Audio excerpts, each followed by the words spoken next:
Bismillahirrahmanirrahim. Assalamualaikum warahmatullahi wabarakatuh. Di sini saya akan memenuhi salah satu tugas ujian tengah semester perkembangan moral dan agama pendidikan anak usia dini. Fakultas Ilmu Pendidikan Guru Pendidikan Anak Usia Dini Universitas Pancasakti Bekasi 2022. Nama saya sendiri Sophie Siti Sophia dengan NIM 18620500216 dengan dosen pengampu Bunda Doktoranda Haji Rizawati MSI. Di sini saya akan menjelaskan sedikit tentang tahap perkembangan beragama pada anak usia dini. Apa sih pengertian perkembangan beragama pada anak usia dini? Yaitu perkembangan dan perubahan terhadap anak usia dini tentunya akan berlangsung secara beraturan, sehingga anak akan tergantung pada tempat di mana anak dilahirkan dan dibesarkan oleh kedua orang tuanya. Yuk kita kenali Mams, ada berapa ya tahapan perkembangan beragama pada anak? Tahap perkembangan beragama pada anak ada 3 ya. Yang pertama yaitu tingkat dongeng. Nah, dari tingkat ini kita sebagai guru ataupun orang tua menjelaskan kepada anak bahwa Allah Subhanahu wa taala itu Maha Esa, Maha Agung, Maha Kuat, Maha Kaya, Maha Besar dan Maha segalanya, sehingga tidak ada satu makhluk pun yang bisa menandanginya. Nah, anak akan terobsesi dengan cerita yang kita jelaskan tadi, sehingga anak akan berpikiran bahwa kebesaran, keagungan, dan kekuatan Allah itu seperti apa yang sudah dibayangkan oleh anak sendiri, bahwa Allah itu seperti Spiderman, Iron Man, Power Ranger, dan lain sebagainya yang mempunyai kekuatan, kebesaran, dan mampu mengalahkan banyak orang. Yang selanjutnya kedua yaitu tahap tingkat kenyataan.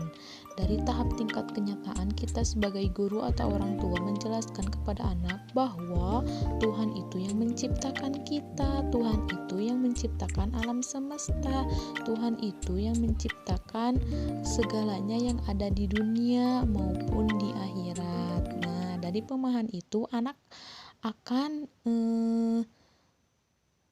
mengenal dan mengetahui Tuhan yang sesungguhnya, sehingga anak akan mulai mengikuti aturan-aturan keagamaan yang dianutnya, misalkan seperti melakukan sholat, kemudian mengaji, berbakti kepada orang tua, dan saling tolong-menolong.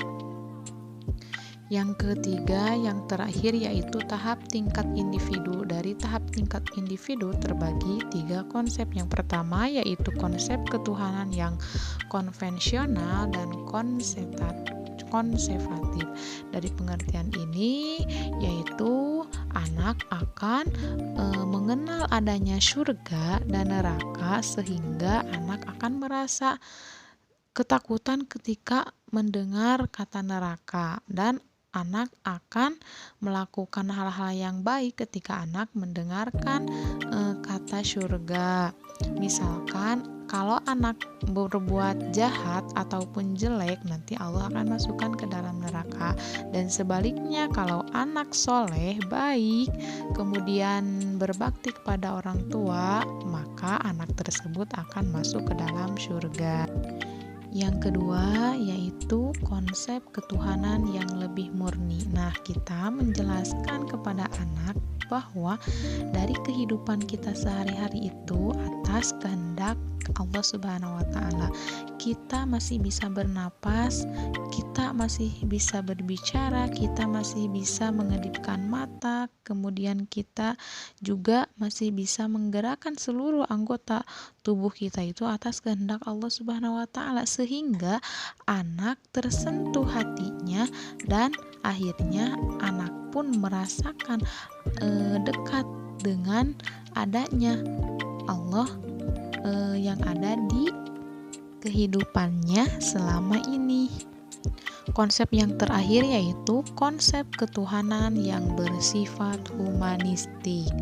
Nah, dalam konsep ini anak akan mengetahui pentingnya sebuah keadilan, buruknya perbuatan jahat, sehingga anak akan merasa sedih ketika sudah melakukan kesalahan, dan anak akan mempunyai rasa senang ketika sudah melakukan kebaikan. Itu dari konsep ketuhanan yang bersifat humanistik.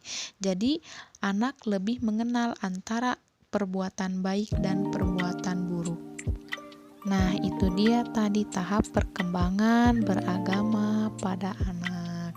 Jadi kesimpulannya, menurut saya pada hakikatnya kita sebagai manusia yang diciptakan Allah Subhanahu wa taala harus tetap mensyukuri atas apa yang telah Allah berikan, sehingga kita mampu meningkatkan kesabaran dan keimanan di dalam hidup kita.